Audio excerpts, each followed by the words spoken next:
Saudara, bertepatan dengan HUT ke-11 Kompas TV, kami hadirkan dua sosok aktivis yang peduli pada kebersihan lingkungan dari sampah. Keduanya adalah Gary Bench-Gibb, warga negara asal Prancis, dan Aishnina Azahra, aktivis cilik internasional asal Gresik.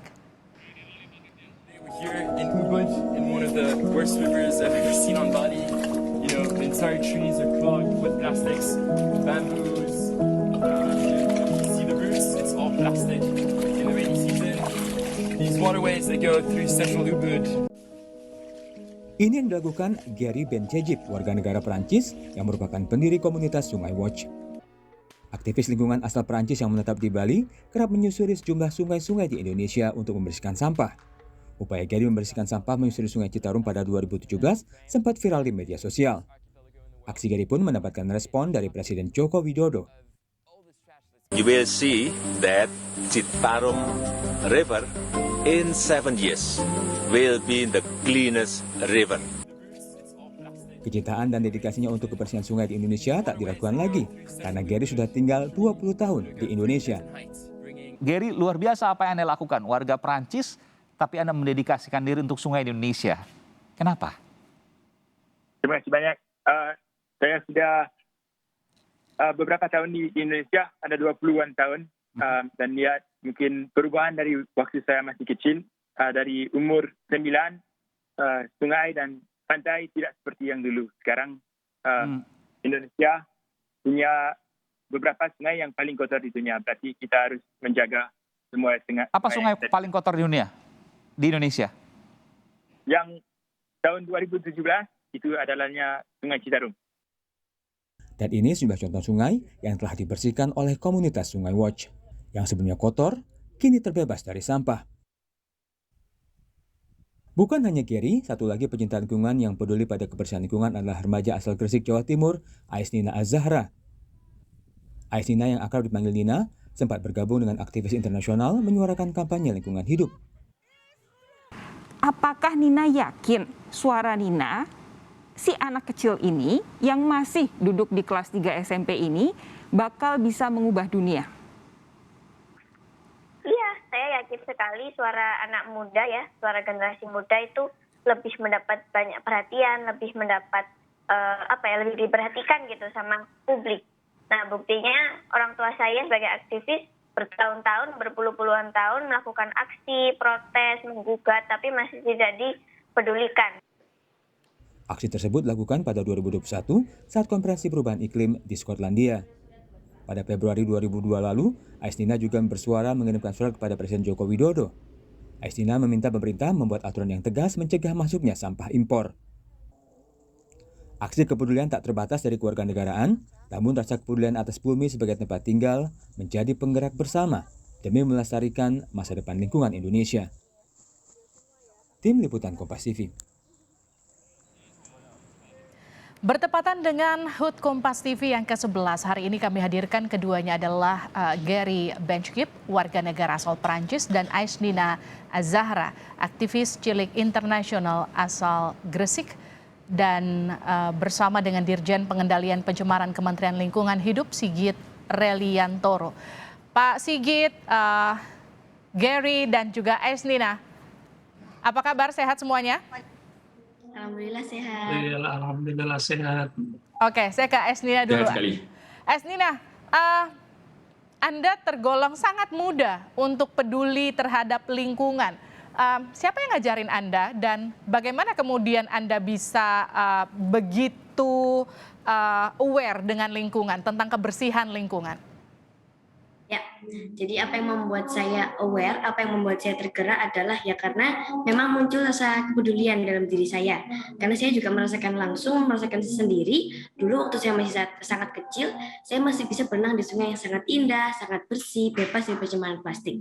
Namun semakin saya besar, semakin bertambahnya waktu, lama-lama sungainya menjadi semakin kotor, karena dibuangi oleh masyarakat, menjadi tempat pembuangan industri ya, limbah oleh industri, kemudian yang pemerintah juga yang belum begitu memperhatikan atau memprioritaskan sungai begitu. Dan ini pun memberikan dampak kepada saya begitu. Saya juga merasakan dampak atas pencemaran ini begitu. Dan yang mengajari saya, yang pastinya adalah orang tua saya, karena keduanya mereka adalah aktivis lingkungan dan juga peneliti sungai. Mereka sering sekali mengajari Ina jalan-jalan ke sungai-sungai, begitu. Bahkan Nina juga pernah ikut demonstrasi, melakukan aksi juga bersama orang tua Nina. Nina, waktu anak-anak lain sibuk main, sekarang sibuk main gadget, sibuk nonton kartun misalnya, kamu sibuk ikut aksi bersih-bersih lingkungan bersama orang tua. Nggak dijadiin bahan pertanyaan atau bahan bercandaan sama teman-teman kamu, Nina? Alhamdulillah, teman-teman saya sangat mensupport, sangat bangga juga, sangat senang mempunyai teman seperti saya, dan mereka sendiri pun bisa untuk diedukasi, bisa diajak pelan-pelan, bisa atau mau mendengarkan saya, mau memedulikan saya. Nggak ada sih kayaknya yang memuji saya gitu.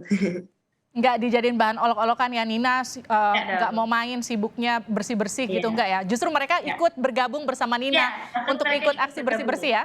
Iya, bahkan mereka juga ikut bergabung dengan saya memviralkan atau mempopulerkan gaya hidup zero waste lifestyle, mau juga untuk ikut mengurangi penggunaan plastik sekali pakai, dan mau juga ikut berkontribusi untuk mengedukasi anak muda lain. Wow, keren banget kamu, Nina. Salut saya.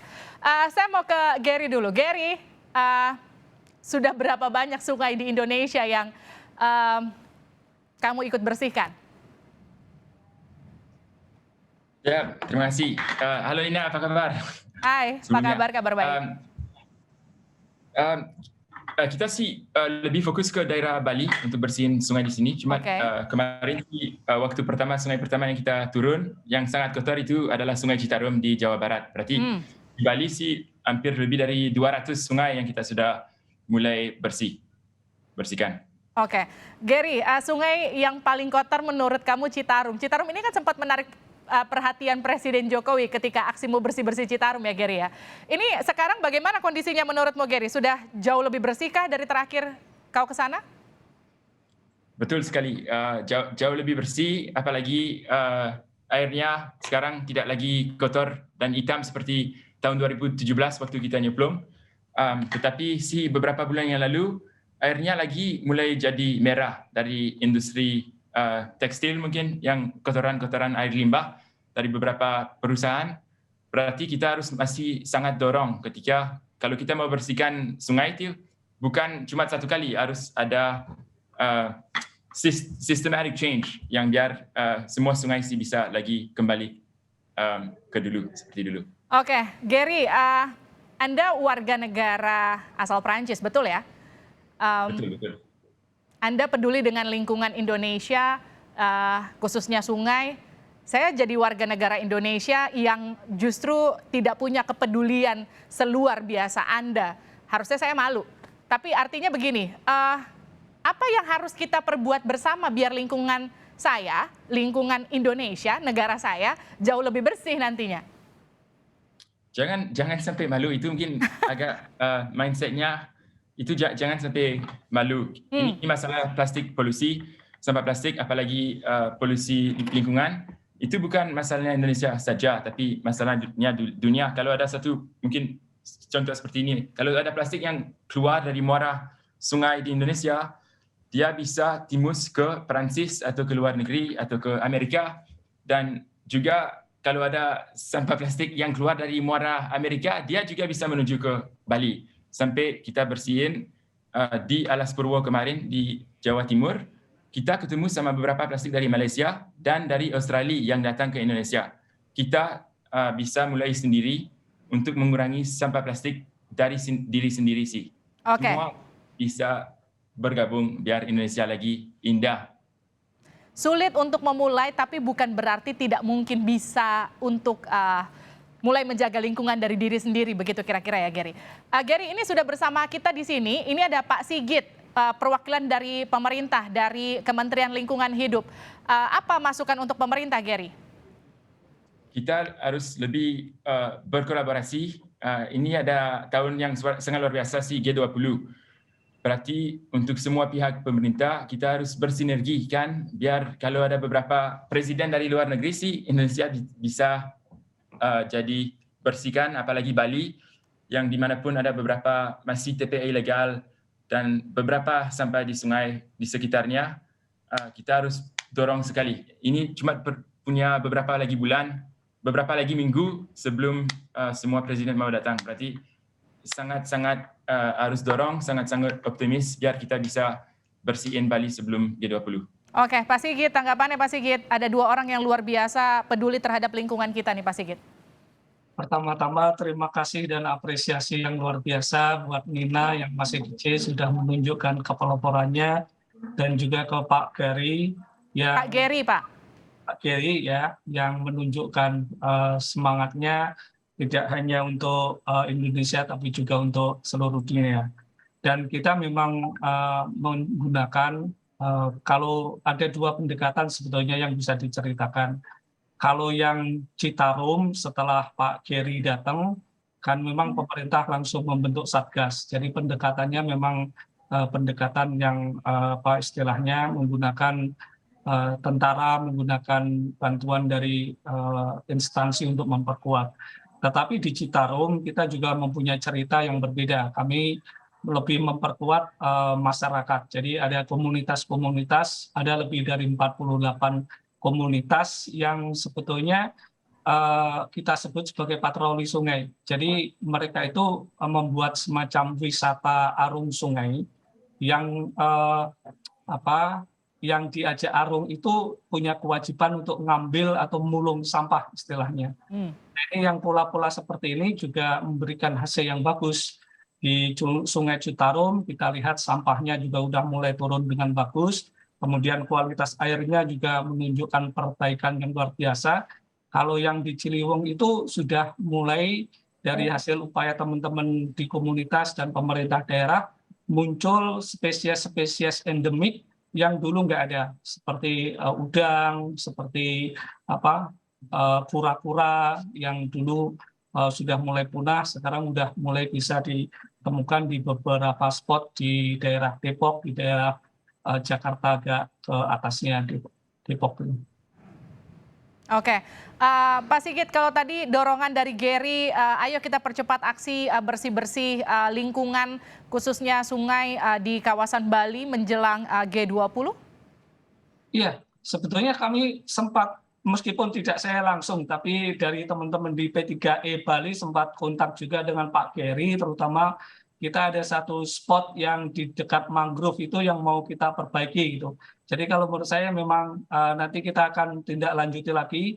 Kebetulan kita kemarin di 2 minggu lalu selesai untuk yang ministerial meeting untuk environment, dan kita juga bawa teman-teman dari delegasi itu menyusuri mangrove yang dulu itu tempat buang sampahnya juga luar biasa. Kemarin sudah mulai pelan-pelan kita bersihkan, dan nanti juga bisa dicontohkan, ditunjukkan kepada para kepala negara. Ada nursery mangrove, kemudian juga ada mangrove yang sudah mulai dibersihkan.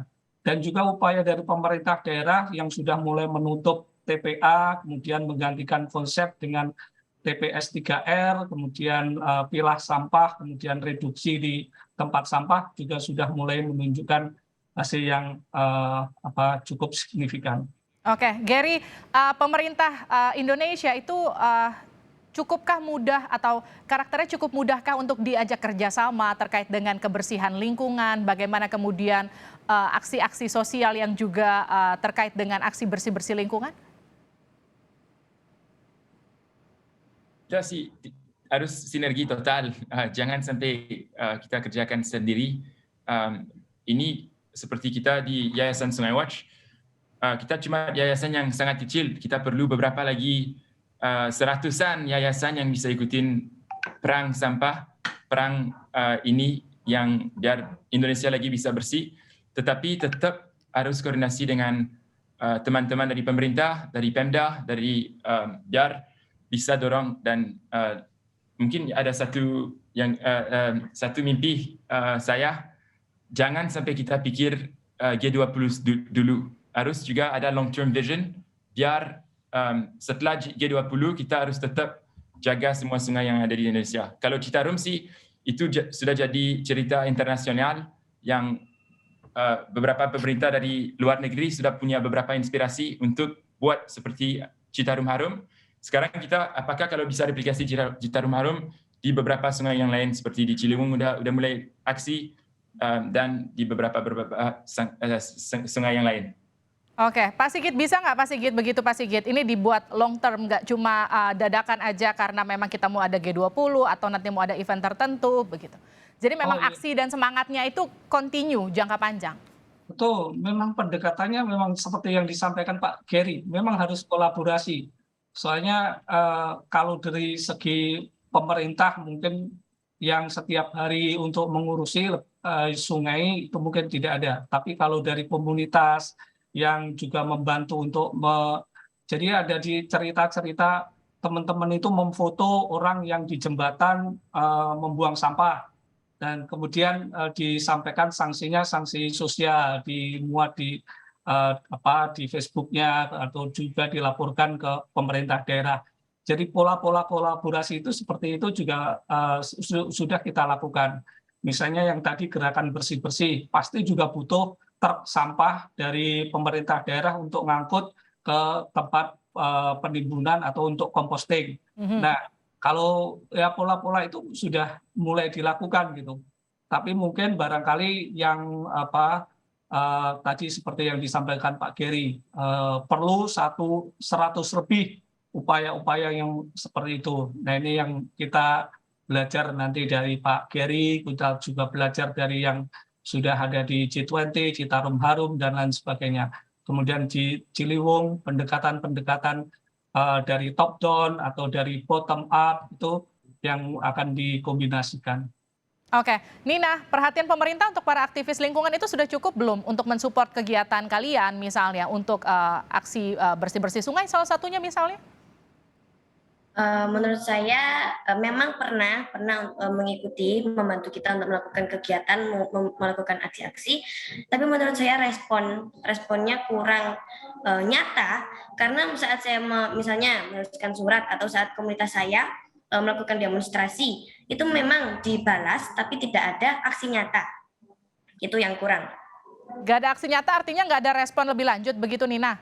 Ya, hanya dibalas secara tertulis atau secara acara yang hanya dilakukan sekali saja, tapi tidak ada aksi selanjutnya. Nah, gimana tuh Pak Sigit? Ini jangan sampai kejadian lagi ya Pak Sigit ya. Jadi artinya yang seperti tadi kita sampaikan, jadi ketika ada satu kegiatan nggak berhenti sampai di situ juga, tapi juga harus berlanjut.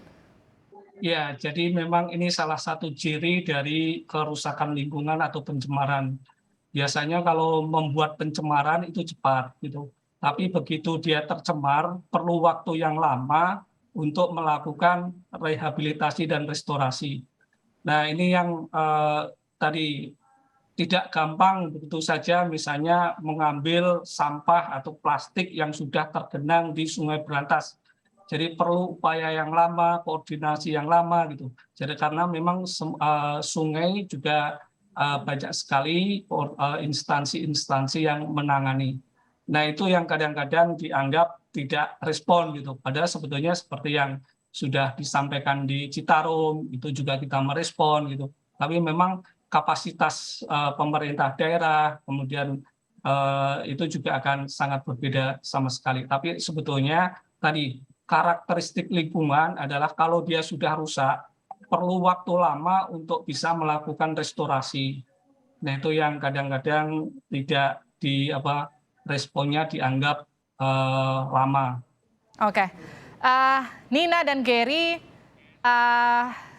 kepedulian kalian terhadap lingkungan Indonesia sangat kami apresiasi dan terima kasih banyak. Pak Sigit, terima kasih juga telah bergabung bersama kami di Sapa Indonesia Malam. Kami harapkan juga support dari Pak Sigit dan juga kawan-kawan untuk para aktivis lingkungan seperti Nina dan juga Gary. Tidak hanya per musim saja, tapi juga bisa long term begitu ya Pak Sigit nanti ke depannya untuk mensupport kegiatan mereka. Terima kasih telah bergabung bersama kami di Sapa Indonesia Malam. Semoga ini juga bisa menginspirasi kalian semua untuk memulai menjaga lingkungan mulai dari kita sendiri. Baru kemudian kita tebarkan kebiasaan itu ke orang-orang di sekitar kita.